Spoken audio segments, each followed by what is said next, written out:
Hello, I'm Bill Sherman, Director of the Warburg Institute, and it's a pleasure to welcome you to the Warburg's Virtual Open Day.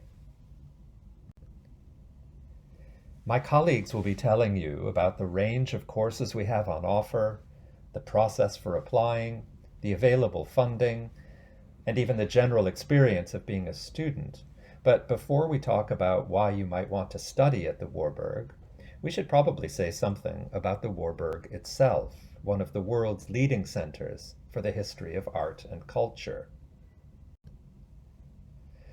Now, when I'm giving tours of the Institute in person, I always like to start in the vestibule, just inside our front doors. Here we find, you can see it on the right, a frieze copied from a sarcophagus now in the Louvre, depicting the 9 muses from ancient Greece. But it's the mysterious inscription on the left above the door that provides the key to the Warburg Institute's character and mission. It bears the name of Mnemosyne, or Mnemosyne, the Greek goddess of memory and mother with Zeus of all 9 muses. It was the desire of our founder, A.B. Warburg, that everyone who enters the institute that now carries his name should pass under the name of its presiding deity. She reminds us first that all of the arts and sciences are interconnected, and she suggests that the subject of study at the Warburg is not just the history of art, but rather cultural memory itself. Indeed, this was the ambitious, interdisciplinary goal of the original institute in Germany, which you see here when it opened in the 1920s.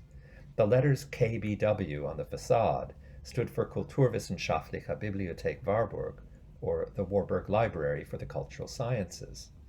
It was created in Hamburg, where A.B. Warburg was born in 1866. A.B. was the scholarly scion of one of Central Europe's great banking families, and when he was 13, he did a legendary deal with his younger brother Max, giving him the birthright to the family bank in exchange for any book he ever asked for. He went on to study Botticelli and the Italian Renaissance in Florence, and he made a famous trip to America in 1895-6, where he observed the Native American civilizations that later became the subject of his lecture on the serpent ritual. In 1909, he bought a new home to house both his family and his research library, and when that grew too big in the mid-1920s, he bought the lot next door and built the KBW, where he could store his growing collection of books and host his growing community of scholars. The library he created and we inherited has been judged one of 20 libraries that changed the world by the Open Education Database, and it has been called the world's weirdest library by the New Yorker's Adam Gopnik. It has become known, I suppose, above all for 2 features. First, as you can see in our schema on the right, which is our classification system that we use in the library today, Warburg felt that you could organize the whole world in 4 thematic floors, and he organized our collective cultural memory under the 4 headings: image, word, orientation, and action. Second, he organized the library according to what he called the law of the good neighbor, and what he meant by that is, as he put it, that the book you need is usually next to the one you're looking for. So what he created in the library is not an engine for searching, but an engine rather for browsing, for engineering new associations and unexpected discoveries. Perhaps the most famous reader in the KBW was the historian of philosophy Ernst Cassirer, and in dedicating one of his books to Warburg, he gave a vivid sense of its value. He said, "With a forcefulness that is rare, the KBW has held up before us the principles that must govern research. In its organization and in its intellectual structure, the library embodies the ideal of the methodological unity of all fields and all currents.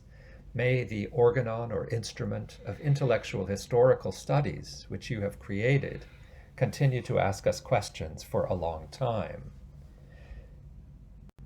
The library did not continue for a long time. Its founder, A.B. Warburg, died in 1929, and then 4 years later, as the Nazis rose to power, everything in the Institute, the books, the furniture, and the people, were urgently evacuated to London in the ship you see on the left. The next year, with the support from the Warburg family and Samuel Courtauld, the Institute was given its first temporary home in Thames House on Millbank, and in 1937 it was given a new home in the Imperial Institute in South Kensington, now the site of Imperial College. Finally, in 1944, the family decided to give it in trust to the University of London, and it remains the only institution, saved from Nazi Germany, that survives intact in Britain today. In the 1950s, the university decided to give the Warburg its current home as the final building in its central Bloomsbury estate, nestled at the intersection of Woburn and Gordon Squares, roughly halfway between the British Museum and the British Library. It was originally supposed to be joined with its art historical sister, the Courtauld, and architect Charles Holden's original plan, which you can see here in a watercolor from 1954, was for a pair of buildings sharing a single facade with joint courtyards and symmetrical entrances on Woburn Square, a real art historical megaplex. But by the time it was built in 1957-8, the Courtauld had dropped off and the neoclassical stone had become industrial brick. However, many of the features associated with Holden's other buildings, including the University of London's base Senate House and dozens of stations on the London Underground, can be seen in the window-dominated facade, the ornamental brick, and the magical reading room with its timber-clad columns. This is the reading room used by some of the 20th century's most influential scholars, including my most famous predecessor, Sir Ernst Gombrich. As you can see, Gombrich arrived from Vienna as a research assistant in 1936, became director in 1959, served in that capacity until 1976, and went on to write books in the Warburg Institute until his death in 2001. Along the way, he wrote The Story of Art, published in 1950, and now the best-selling art history textbook of all time. But just as Warburg's mission extended far beyond art history, the Institute's holdings are almost encyclopedic in range. They now include the estate of Dame Frances Yates, who worked for her whole career at the Warburg and wrote her famous book, The Art of Memory, there. The occultist Aleister Crowley, whose papers now join one of the world's best libraries on the history of magic, and even the personal library of Elizabeth David, who saw herself doing for the world of cooking what A.B. Warburg had done for art. These people and their books have helped to make the Warburg what it is today, a flourishing community for studying the interaction of images, ideas, and society. It is now home to hundreds of thousands of books, hundreds of thousands of images, and a complete archive. It has teaching programs with MA and PhD students, summer schools and short courses. It's home to many fellows, including fully funded long and short-term fellows, visiting and associate fellows, and externally funded research projects. It has an active publication program with its flagship publication, the Journal of the Warburg and Courtauld Institutes, now in its 82nd year. And it has a packed program of public events, conferences, lectures, performances, etc. Finally, it's starting to work with other institutions to show the materials it has and to restore A.B. Warburg's original combination of discovery, display, and debate.